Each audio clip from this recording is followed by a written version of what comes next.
Hello, everyone. You're very welcome to the 10:30 slot as part of our Health and Social Sciences Virtual Careers Fair here at DKIT. And for this particular session, we're joined by Peter Mcferry Trust. Peter Mcferry Trust have been ongoing supporters of DKIT.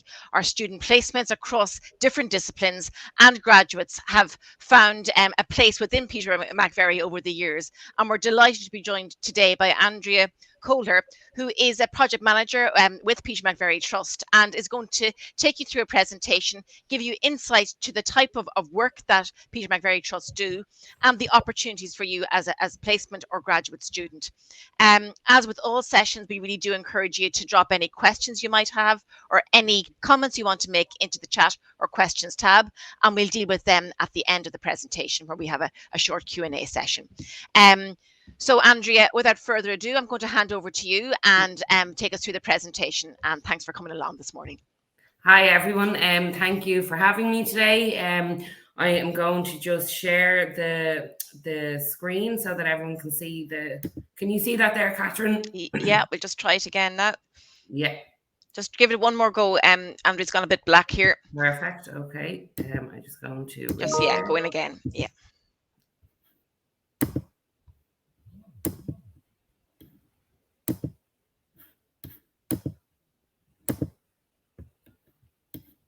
Perfect.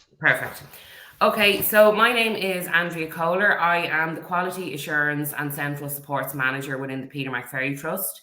I'm going to just explain a little bit about the Peter Mcferry Trust and I suppose about my career and my time working in the Peter Mcferry Trust and the different opportunities that are available.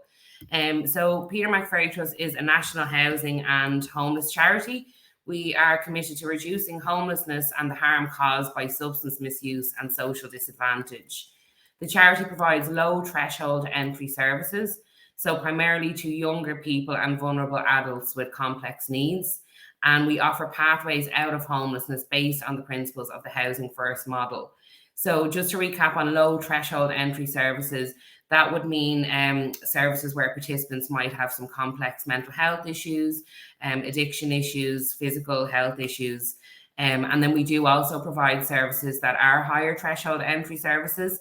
So they would be suitable for participants who might be in education or employment and they've become homeless maybe through a family breakdown or, loss of financial assistance, I suppose.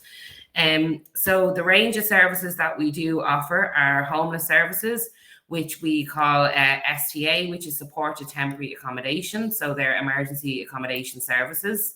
We provide addiction services. We have day services that provide one-to-one addiction support. We also have residential stabilization. We have residential community detox, and we have a treatment program and then a drug-free supported accommodation. We provide under 18s residential services and aftercare services and housing. So we do provide supported temporary accommodation in 7 different local authorities around the country. We have family hub services as well. And on a nightly basis, we would provide over 1,000 placements, emergency accommodation placements. We do provide drug-free accommodation, which would be for people that are leaving detox or treatment services. And we have a service specific to 18 to 25-year-olds. We provide emergency accommodation for both singles, couples, families, and then males and females. So in relation to our under 18s residential services, we have 6 residential services around mainly the Dublin region. Some of those services provide short-term placements, so it might be emergency care orders, or social workers trying to find temporary placements outside of a participant's current placement. We have 7 under 18s aftercare services, so they would be provided for people that are leaving under 18s care and they're in that transitional period from under 18 services into adult services. And we provide services for separated children as well. So they may be minors that have entered the country seeking asylum and they're under the age of 18. We have the Peter McFerry Trust Learning Centres. So they opened a couple of years ago. They cater for young people aged 13 to 17 that have been excluded from school or are no longer attending mainstream education.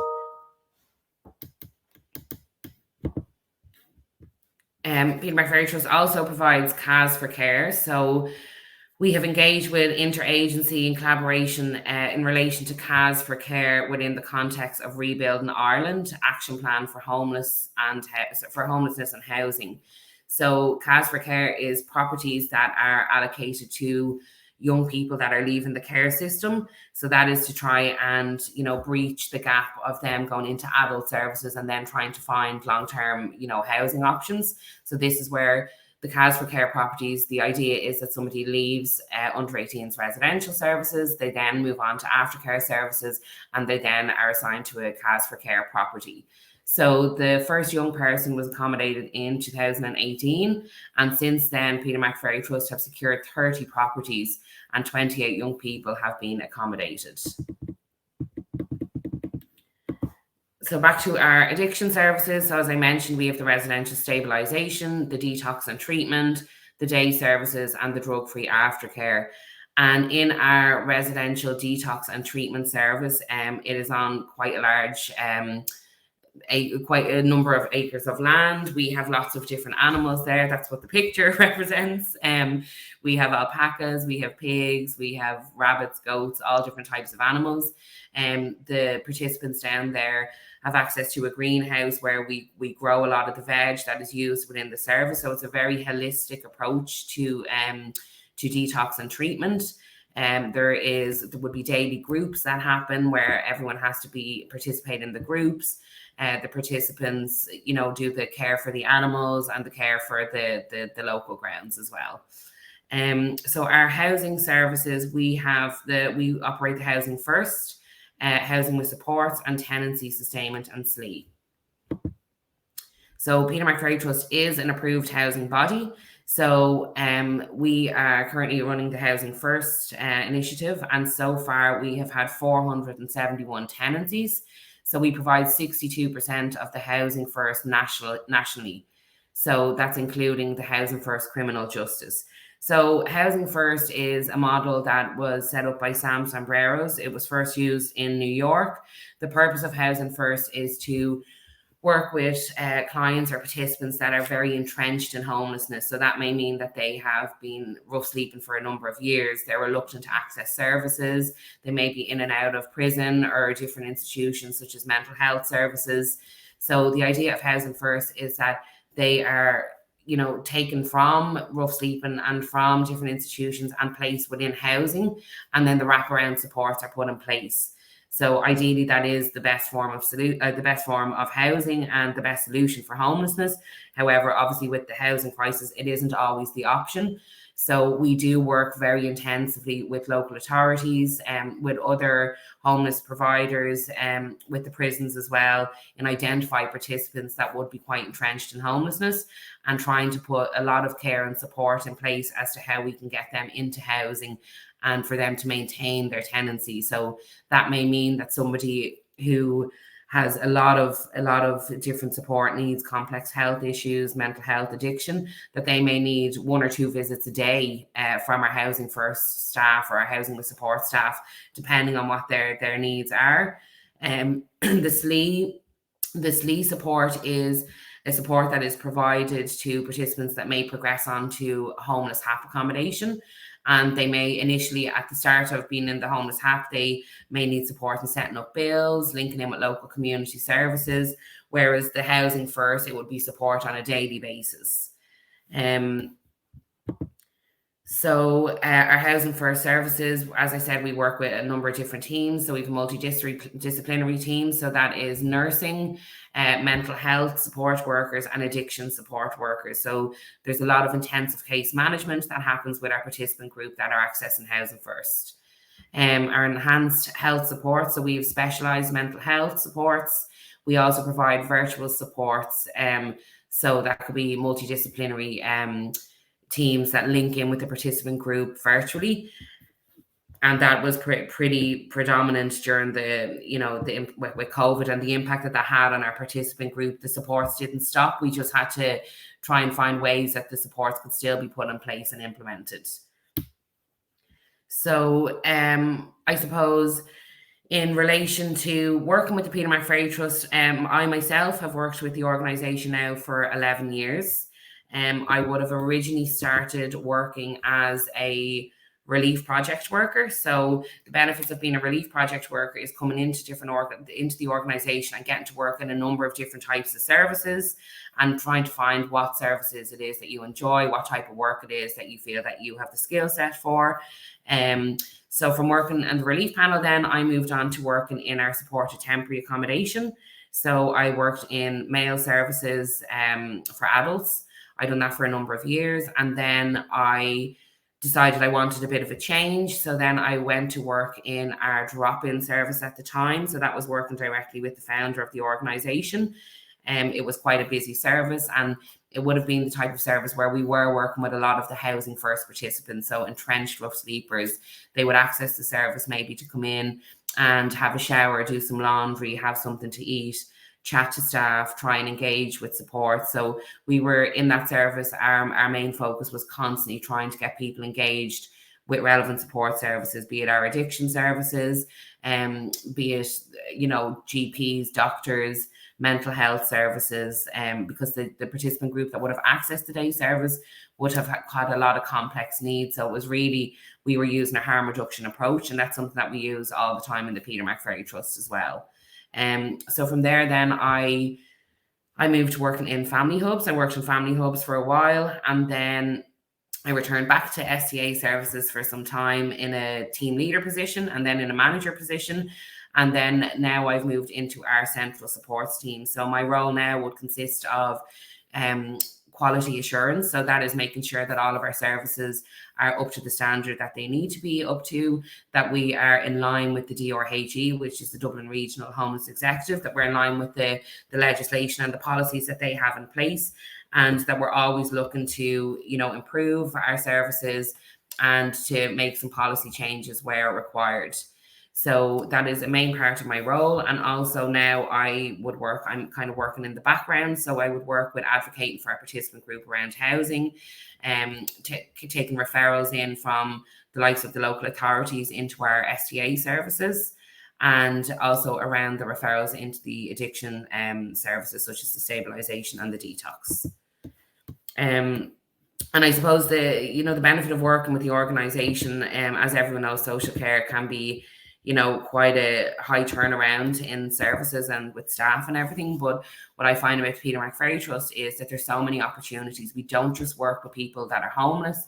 We work with, minors. We work with addiction. We work with housing. So there's so many different avenues within the organisation that if someone is working there for a number of years and they decide they maybe want a little bit of a change, that there's opportunities to get that change while still working within Peter McFerry Trust. So when someone comes to join our organisation for employment, they are given a comprehensive induction. There's core professional training and CDP program. We also provide the employee assistance program, which is counselling for all of our staff, and that's a free and a confidential program that's provided. There is comprehensive sick leave policy, maternity and paternal leave policy, an accident in work policy, death in service policy. There is career progression opportunities. As I mentioned, like I would have started as a relief project worker and now I'm in a management position. So all of our team leaders are also recruited internally. So if there's team leader vacancies, that an email would go out to all of our staff teams and give them the opportunity then to apply for a position. There is opportunities across a range of different service areas, and the salary is aligned to the social worker scale. So relief project workers, it's $16.34 an hour. And night, my apologies. I think that might be an error there. HR, anyway, if anyone is interested, HR will be able to provide further details in relation to the salary. But we do have a sleepover allowance. that is provided to all staff doing sleepovers. And also we have a Saturday allowance and double on Sundays for relief staff as well as project workers, and double on bank holidays as well. So the majority of our services you would be working 24-hour shifts, sleepover shifts. So you come in and start a shift, for example, at 12 o'clock in the day. You would go to bed at midnight, and there would be live night or night support worker staff on site. And then you would be back up on the floor at 8 a.m. and you would finish your shift then at 12 o'clock in the day. So, and after a 24-hour shift, you normally have a couple of days off in a row. But there is opportunities as well for day staff and night staff, and so there's plenty of different opportunities for the work. Apologies. So then the other part is just in relation to our in-house training. It's available to all employees, and it includes training on trauma-informed approach, which is the seek and safety model that we use. The behaviors that challenge. So when we're working with our participant group, if there's challenging behavior, it's not the behavior. There's obviously something more going on for the participants. So we're very much aware of that and always trying to support them as best we can. We provide effective communication. We work in line with the DRHE, so always looking at the National Quality Standards Framework. All staff are naloxone trained. So naloxone is used if anyone has an opiate overdose. So all of our staff on site would be naloxone trained, and all staff have a pouch or a bum bag that they wear while on shift that has their naloxone kits in it. We provide harm reduction training, mental health first aid, and then the standard and mandatory training such as first aid, biohazard, etc. So there is some images there of our services, and I think that's all anyway from myself. If anyone has any questions. Great, thanks so much, Andrea. You hear the name Peter Mcferry Trust, I suppose, has become more and more familiar, especially with I suppose a spotlight being put on a housing crisis and then the impact in terms of wider homelessness. So I think it's very familiar. It is familiar to those of us who've worked in with social care students and the social care program, but maybe a newer name to some of the others who might be tuning in. So great to get that overview.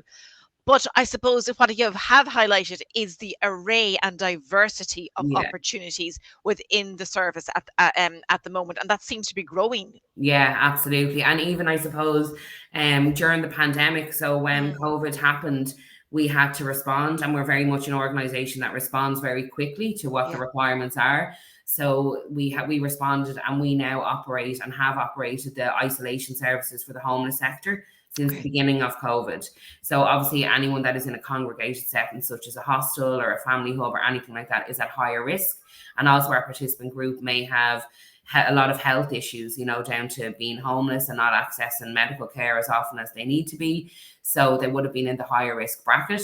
So we have done, and since the start, operated the isolation services. So on behalf of the DRHE, so if anybody within a homeless service becomes symptomatic or is a close contact or a confirmed case, they are transferred to an isolation service where they're in an apartment on their own. They receive nurse and staff supports on a daily basis, social care supports as well. So I suppose the benefit of that was that there's GPs that link in with the isolation services as well. So at the moment, there is a 12-week wait. Well, prior to COVID, it would have been a 12-week wait for someone to access a methadone maintenance program. There's quite a process involved in that. Whereas when the isolation services opened, we got a lot of people that were rough sleeping coming in that needed to isolate because they were symptomatic. And that meant then that we could get the GP to link in with them, the nurse and staff to link in with them, and get them initiated on methadone within a couple of days. So it was massive. It was very beneficial to the participant group, and that was a need. It needed to happen. They were going to be isolated for a number of days. They needed, methadone. They couldn't leave the service. They had to isolate. So how are they going to access any substances? So that was why we got GPs and nursing and everything involved. So that was a huge benefit. And it also meant then that the likes of the entrenched rough sleepers that I spoke about were able to realize what it's like to be in a service. And they were more inclined then to actually return to services rather than returning to rough sleeping. Okay, so it actually may have had a sort of a prompting Yeah, effect in terms yeah, of those who, as you say, are entrenched to see absolutely. the benefit of what it can be like when you do Yeah, access the services in yeah, that way. Did you absolutely. use a stat there, 1,000 beds a night And that nice. you would be? Okay, Yeah, yeah. So okay, over 1,000 beds a night, and obviously that changes then coming into the winter months. Within probably in the next couple of weeks, we open what we know as the cold weather initiative or extreme weather beds, where in the past we would have, I think it was around the time of the bad snow, ourselves and the DRHE would have engaged about what are we going to do now. There's a lot of rough sleepers. They don't want yeah, to go into services. It's not going to be safe for them to stay outside. So we opened up a sports hall and we okay, had, I think it was over 100 people accessing that on a nightly basis. So the likes of our housing first team would have went out in vans, they would have met with rough sleepers, they would have engaged with them and got them to come with them, go to the service, have something to eat, have a warm shower, and again, that was a lot of rough sleepers that may not have had eligibility to access homeless services because they didn't have a local connection. yeah, They're not from the country, they're not entitled to access the services, they're not entitled to a payment. So it then gave us an opportunity to go back to the local authorities and advocate on behalf of these participants and get them to be accepted for local authority benefits, as in access and services and things like that. yeah, So okay. that again, even though it was something quite serious that happened, it turned out to be quite beneficial in the way that we got people back into services rather than rough Absolutely. sleeping. So all the time you're looking at ways, whether they are circumstantial or Yeah, planned in a specific way, to yeah, reach out to the most vulnerable, yeah, to support them in accessing services so that they can live as independent to their full potential lives as possible. absolutely. Yeah, Yeah. Okay. You've mentioned so many different types of services that I'd probably be encouraging anybody who's tuning in live or looking back on demand to break it down and look at each slide, because there is such an array there. yeah, And I'm thinking in terms of those who probably will be going out in placement as part of social care. mhm, They will have their placement coordinator support them in making applications directly to your service. But for those who may be thinking of graduate roles with yourselves or even relief yeah. work, that application process, maybe you could take us through or advise us on when you're making the application in the first place. Is it a CV application directly to HR, and what should we really be highlighting in that application? Okay, so all of our positions that are available are up online on our website. So it's important if you are interested to constantly keep an eye on that. The application process is a CV and an application form. The application form, it's quite short. It's not a huge amount of information in it, but just provide as much as you can and what you think would be relevant. I suppose from my experience, because I would sometimes do interviews and things Yeah, like that with HR. But from my experience, if you are called for an interview, know the services, look the website up, know a little bit about the services. If you're applying for a position somewhere, it's important to know what you're applying for. And I suppose our services, like I mentioned, a lot of them are low entry threshold services. So you, like, anyone that is coming to work for the organization will be working with people with complex needs and different issues. So it's important to be quite self-aware, to know, is this something that I am interested in? When you're applying, if you decide, okay, maybe I'm more interested in the housing, but you don't see an application up or a position up for housing, it's always important to, like, if you're applying for relief, note that on it, because we do take that into account. And again, if somebody applies for a relief panel, they may come in and talk to us and say they have a lot of experience in housing. Well, then there might be other opportunities there as well. So I suppose when you're putting in your application, the more information you can put in, the better. The more you explain what your interest is and what area of social care and Peter Mcferry Trust that you would be most interested in, it's good to name that as well. okay, Because like I said, we, like, a lot of our stuff interlinks as well. If you're working in our STA accommodations, you're going to be working with people in addiction, mental health, complex needs. You're working in the homeless sector. And then if you're working in our housing as well, that also interlinks, because you are maybe visiting your intensive case manager for someone who's housed. However, they have a history of homelessness. You're trying to reduce the risk of them returning to homelessness. You're supporting them around their addiction, around their mental health. So it all very much interlinks. And, we do work with people with where they're at. The behavior isn't the person. So we meet the person where they're at. We're never trying to push anyone into accessing addiction services if they're not ready for that. So if it's a case where someone is very chaotic in their addiction, we will speak to them about the options and supports that are available to them. However, we will use a very much a harm reduction approach, because we're working with them while they're here and now, and what's the support that they need today, and not, looking towards, like, someone who's in homelessness and in that cycle doesn't know what's going to happen tomorrow. So we don't want to worry somebody about a process of how you get into detox, how long it's going to take. So we're working with them day by day to get them to that point where it may be something that they want to engage in. Really important to hear that, I suppose, Andrea, that there'll be people who are tuning in as well who might say, this sounds really good, but maybe I don't know enough. Maybe I need to sort of be aware of all of that. Yeah, if you're absolutely. a placement student, or you're somebody who is coming out with good practice, you've got your theory, maybe you've done some placements in different areas. The support and the training that you provide does lead into that, doesn't it? So that idea of having those basic good principles and motivation is really important, but the rest you can support as Peter Mcferry the applicants through. Yeah. We do our training modules are, we have a lot of training, and over the years, that's something that we're constantly looking at for our staff teams. Is there a new training module that we need to introduce? Okay. So I suppose, as I mentioned about naloxone, that was something when I was a project worker, there was no such thing as naloxone. We didn't have naloxone. But now we do. So when staff come in, and it was because there was a need for it, we were noticing, we were working with people that were very, very active in addiction, and there was overdoses, and staff were trained in first aid and everything, but we were always looking at, okay, how can we reduce this risk more? So then we got involved with the Naloxone Program. So all of our staff, anyone that accesses the service to work, is trained in the safe use of naloxone.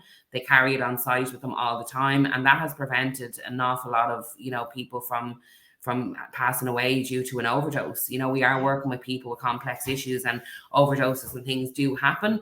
So it's important for our staff to have the training for, if that does happen, what do they need to do? Yeah, great. A question that I know students will have will be about the area of what makes a candidate suitable for working in Peter Mcferry. You're there a long time, Andrea, in terms of different roles. You've seen possibly a trend or a skill type that you refer back to, or an approach that you think works very well, regardless of the team, I suppose, that you're working on. Can you give us an insight into what you feel is a good match for the work you do? I suppose it's being in line with our ethos. We are an organisation that we don't exclude. We work with people with where they're at. With the client group that we're working with have been excluded all their life from different aspects of life. So we're always trying to, if we have somebody accessing a service and they may be really struggling in that service, and there may be a number of incidents or challenging behaviour, different things, we don't say, okay, you're gone, we're excluding you. That's not what we do. We kind of look at it and say, okay, are they linked in with supports?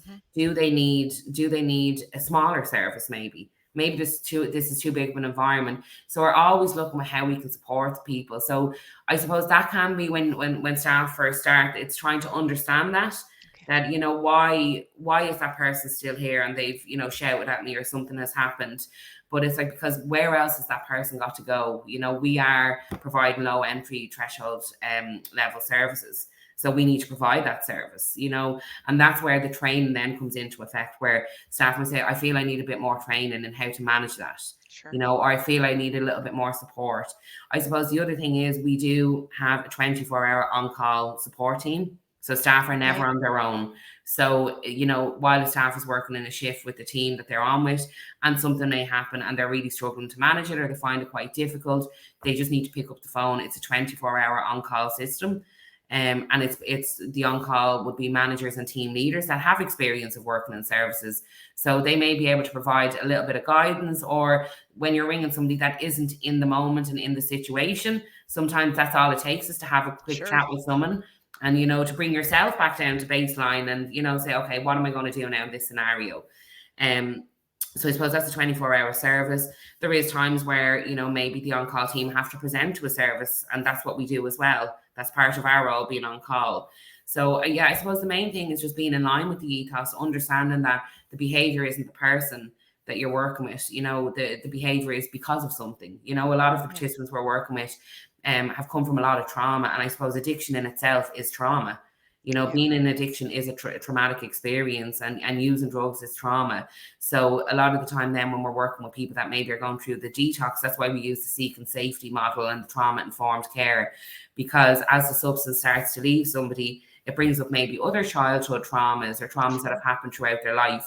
So we're very much, always thinking of how can we support people, how, what can we do to show these participants that we care, that we want to help them, we want to support them. So the ethos is the main thing, really. It's understanding that there's sometimes gray areas. It's understanding that there will be people that are going to be challenging. It's understanding that you might be challenged sometimes as well. And it's knowing when you've reached your limit, when you need to seek support, when you need to access the EAP as well, because that's a main support that we have there, and it's very important for staff to use it. regardless of dealing with someone, besides that, you might be working in a high threshold service. Sure. But there still might be challenges. It might not be that the participants are challenging, but it's a busy service. There's always things going on. So that's why we provide the EAP, and we provide debriefing and one-to-ones and mentoring with the staff team. Like there's team leaders and managers on site all the time and all the services. So they're there to support, and they're there to build staff's capacity and help them gain more experience and, train them with the skill sets that they have, I suppose. Great. Andrea, we've come to the end of our time slot. We could talk for another 30 minutes, I think, around the work that you do. The opportunities are wide and varied, as we have seen. You are open to students from a range of different disciplines and graduates from a range of disciplines. So what we would do is encourage students who are tuning in to look at the website. I've put 2 links in there, the general Peter Mcferry Trust website, and then the jobs link as well. And that's where jobs are advertised. Do pop down to us in the Careers and Employability Centre, where we can support you in getting that application form ready, the CV, and making contact with other people maybe within Peter Mcferry who might be able to give us more information on the particular area of interest that you have. But other than that, just Andrea, thank you so much for your time this morning. Always great to have Peter Mcferry Trust on board, and continued, I suppose, best wishes with the work that you do. Thank you very much. Take care. Thank you. Bye-bye. Bye.